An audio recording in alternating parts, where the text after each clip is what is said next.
we'll go through this. Just come out of that corner, everyone. Just make it sort of a circle.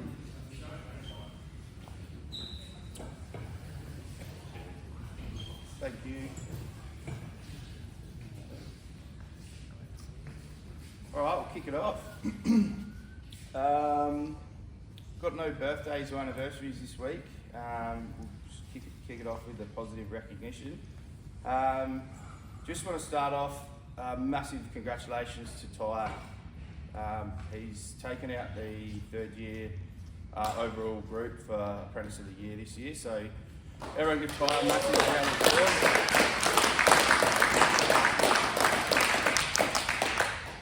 Everyone will agree, Ty puts in a massive effort, and every year since he's been here, it's been noticed, and it's finally paid off, and well deserved, Ty. So, nah, it is. Well done. He's all over the billboards. First out of an apprentice to ever get anything like that, so well done, mate. And well done to the team too. You know, like part of you guys training him up. That's all part of it. So congratulations to everyone. It's a great achievement. Another bit of positive recognition. Thanks to everyone who worked in the rain last Wednesday. Everyone, you know, worked, carried on, got the job done safely. So it's a big thank you, and it's very appreciated in the depot. All right. So I just want to say thanks to everyone. Ryan was going to touch on the 2 Clare restrings that we did really well on. Yeah, so we've finally closed off the 2 restrings we've done out of Clare. One of them being a major project, the big one went up and over the hill, and the other one that we got the 6-span restring done before lunchtime. So both went really well. We actually come out well ahead on those ones, and that's all due to everyone's hard work out on site and the great attitudes. I think we worked through some hot days, we cancelled some days for the heat and the lightning, and ended up assisting up at Kiri Depot for a week, but everyone out on site worked really well together and got the job done even on those really hot days. So that was probably one of my favourite jobs I've done here, and the result speaks for itself as well. So thank you everyone that was on that job.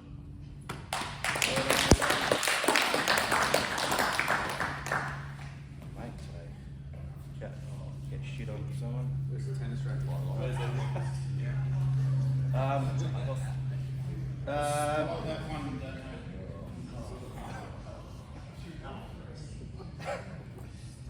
Just touching on some switching stuff. Chris, you want to just elaborate anything on there? Yeah, 313 days incident free. A lot of them on the back of Ty, so good work, Ty. So everyone's doing really good. Nothing in particular this week, but yeah, keep up the good work. I'll probably get out there for an observation this week, so yeah, keep on your toes. Yeah, keep up the good work. Thanks, Chris. Switching alerts, so nothing this week, guys. I've just got 3 DS incidents near misses to go through, so I'll just punch through those now. So first one I got here was missing marked up feeder plan. So this one was chucked in by Matt Muchmore. So the report is, while in a switching brief, the crew leader noticed that there was a missing feeder plan with Flisser not marked up on it. As per switching item, crews and the brief stopped. The sheet was printed out and marked up. And yeah, the brief carried on correctly. So just a suggestion to TSW6 is make sure you've got all the feeder plans in the brief and they're printed, marked up appropriately, all right? So it is important just to have everything documented for the crews heading out to do their work for the day. This one here was chucked in by Rush. So it's to do with the new PPE, so the fire resistant clothing. So the report was, after receiving my new FR uniform, I noticed a red rash across my chest and upper stomach. Also experienced itchy sensation on some parts of my body that come into contact with the uniform. He'd spoken to his leaders, so the outcome for that one was the worker stopped wearing that uniform and finished the day working in his standard overalls. I believe we've ordered him a different type of clothing, yep. So yeah, we've got that coming, so we'll give them a try and hopefully that will resolve the issue. I know we've had some other people in the depot that have the same thing, so it is still early days. I'm sure we're going to find, I do find the shirts are a bit irritating, so find out what works for you and we'll sort things in the behind the scenes to make sure everyone's comfortable. No one wants to be working all day in a uniform that gives you a rash or makes you feel uncomfortable and you end up with sores on you. So we'll definitely sort out those issues as they arise. Just make sure you're forwarding that information onto your leaders so we can get it sorted, alright?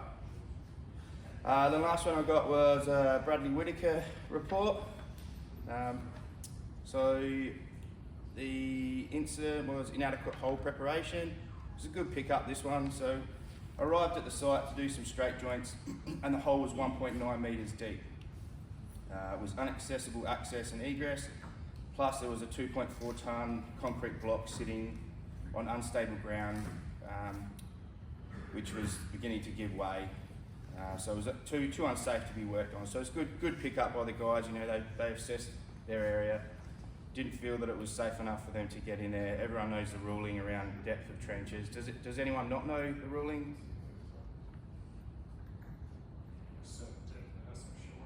Yeah, so anything sort of 1.5 needs to be benched or shored, not to work inside anything deeper than 1.5. Alright, I wouldn't even work if it was close to 1.5.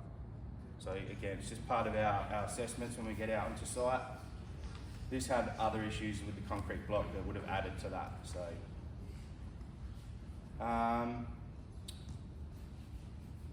the summary, they waited for the trench to be fixed and made safe before accessing the area, discussed the event with both work parties.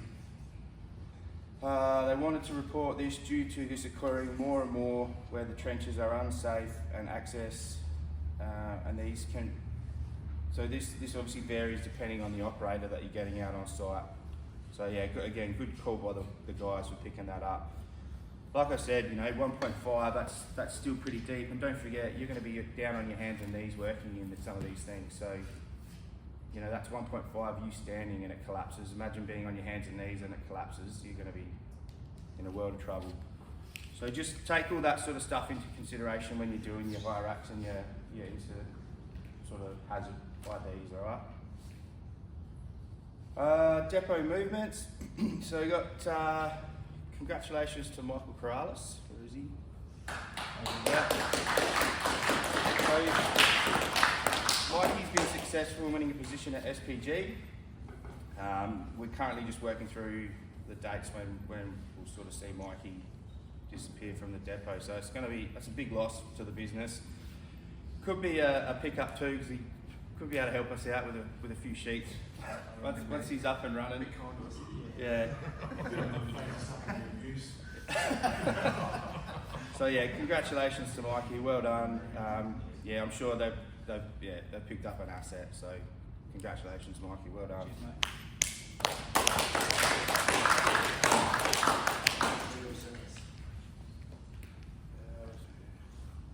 So we've got another starter joining us on September 4th. So Aaron Furnell. Aaron's coming across from Electel, and he's got about 15 years of experience under his belt. So he'll be starting with us on the 4th of September. That's correct. Cool. So yeah, unfortunately we lose an experienced, well-liked member of the team, and we're getting someone new. So he's got some big shoes to fill, and hopefully. Well, yeah. Yeah, it's the top end of the kids section. So yeah, congratulations, mate. General depot. So I'm just going to pass these around. Just have a look. So.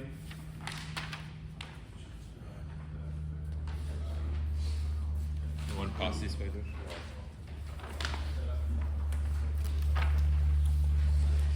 So this year for our Christmas break, we're looking to close the depot for 2 weeks this year.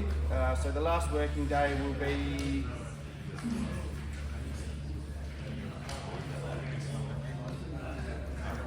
just listen up, guys, because you're going to have to make a decision shortly. So again, like I said, two weeks we're going to break up this year.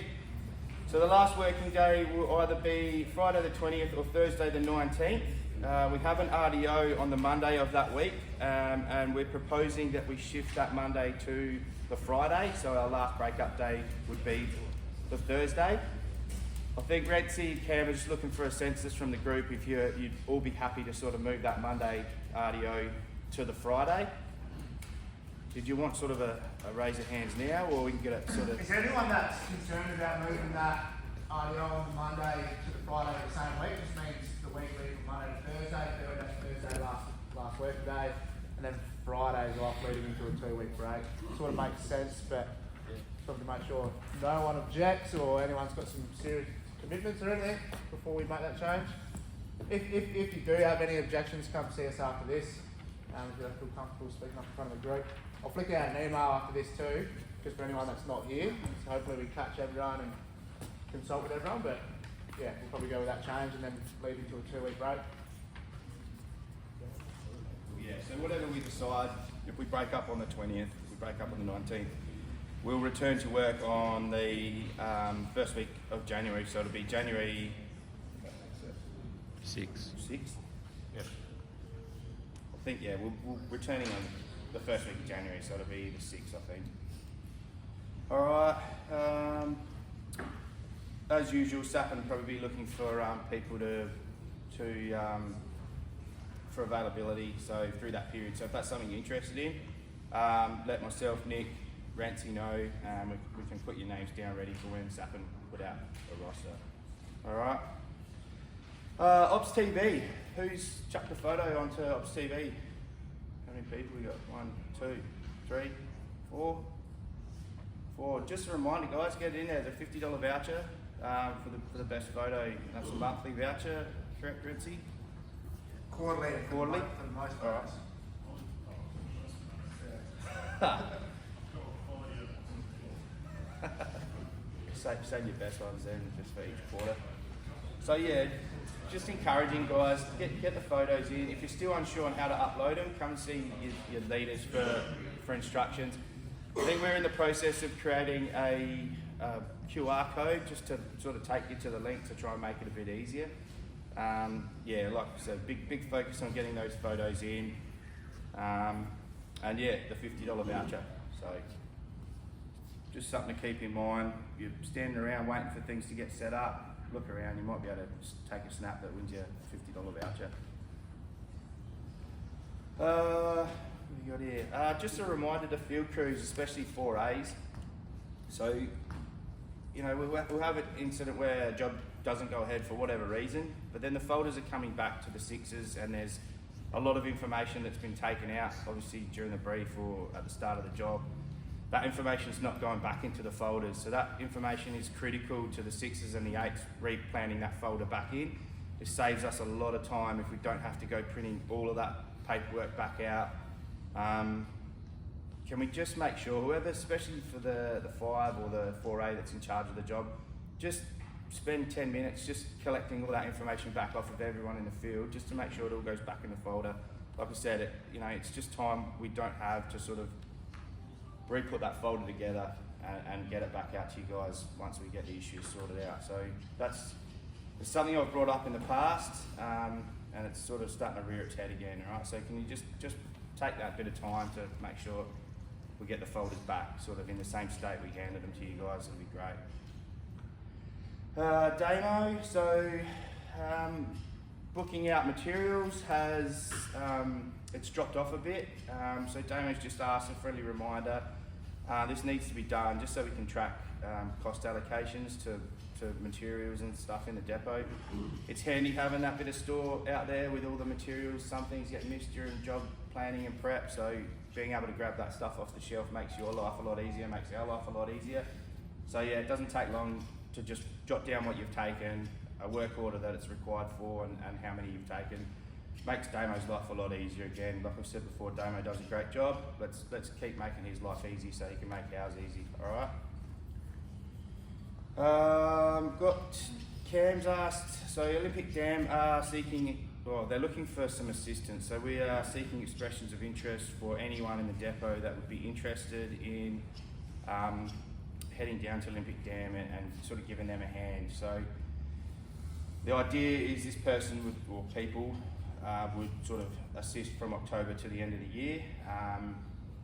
There's a couple of different options in how we'd go about this. So anyone that's interested would sort of take a 3 months to comment, or if we've got multiple people interested, then we'd sort of do like a rotation sort of system.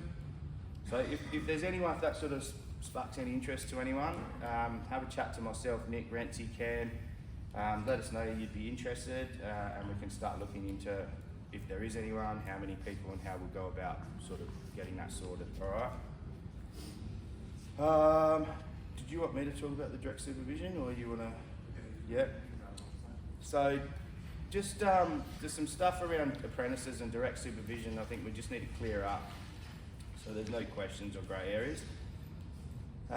So direct supervision for an apprentice. So the apprentice must be within visual contact and earshot of the task supervisor, that the task supervisor can effectively prevent an unsafe act. All right. So that level of supervision shall be documented within the daily hierarchy, a work group briefing worksheet, and communicated at the work party. All right. So it can start off in your brief, and then when you get out on site, that you discuss what apprentices are on site and what levels of supervision that they require. The level of supervision must be reviewed at regular intervals, and if necessary, change the level of supervision to suit whatever tasks are being done, all right? So power line apprentice supervision. So for high risk tasks, the matrix indicates that a minimum number of task supervisors are required when an apprentice is performing a high risk task. So the task supervisor is to conduct a risk assessment before an apprentice performs a high risk task to determine if a higher level of supervision is required. Also, the location of the task supervisor, so as near as practical, so that the task supervisor can effectively prevent an unsafe act. Logbook operators require 2 task supervisors. A task supervisor is someone who is trained and is qualified. So that's not an apprentice that holds a low voltage ticket or a HV switching ticket. They have to be trade qualified, all right? So that's why your apprentice is switching on a logbook. Has to be accompanied by 2 fully qualified linesmen. Also, we've added, so while apprentices are on logbooks, it is mandatory that we have 1 task supervisor in the EWP with them. This better enables the coaching and mentor aspect of the work. This gives the apprentice the best possible experience to be trained and build confidence in these skills. And this one's for the apprentices. So if you're not comfortable with what's going on site, we want you to be comfortable and voice your opinions. Last thing we want is an apprentice out there that's too scared to speak up, all right? So your fellow crew members, they're your support team. You should be able to lean on them and feel comfortable at all times. And if you're not, then come see myself and Nick or Rentsy, and we'll sort things out. Rentsy, you want to touch on the DNA? Yeah, so just a reminder on Drug and Alcohol Directive, just got a snip here on employees' responsibilities. So I'll run through that word for word, I won't paraphrase.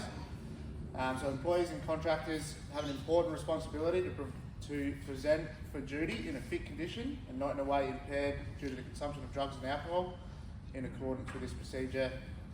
Employees concerned about a fellow employee being in a fit condition to undertake their duties safely should inform and discuss with their leaders.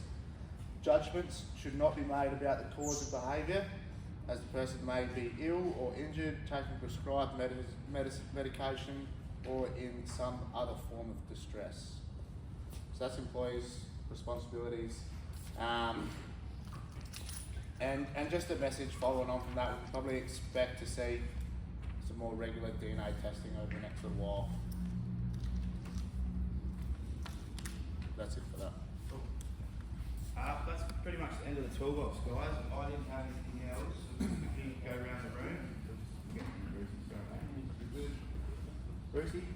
There's a lady at HR at Enderman she lost her dad to cancer last year, or this year, sorry. She's doing a marathon run, and she's just looking for a $5 donation to go towards that Mary Potter Hospice. So anyway, it's a cup of coffee. So if anyone's willing, let me know and I'll send you the link. She's trying to raise some money to help the Mary Potter Hospice out. So thank you, Scott. Thanks, Bruce. Corner, anyone? Yeah, everybody, Josh. Yep. So just more of a round.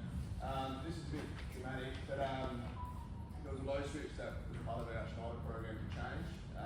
Just recently flashed over the tapping. As you can see with the photos, the taps are pretty much laying on each other anyway. But just to highlight, be a bit mindful when we are installing, replacing, to keep our clearances. Our clearances, correct me if I'm wrong, 255 for 11. 255 for 11 And 433. We actually have to go back and repair some in Mount Gambier, unfortunately, and all the places. So we've got to head all the way back there just to improve some clearances. So yeah, just be mindful, especially when we are working a long way away, because it's a big trip just to go fix up, you know, to get an extra 100 mil taps or so. That's it. Thanks, Nick. Keep panning around the room. Red bag out of the unit. I think it's taken away the sun drop. Yeah. I think I've got it. Got it? Sweet. Yeah, they've got it for a week, so control it. Cool. Keep going now. Oh yeah, everyone. Julia's back.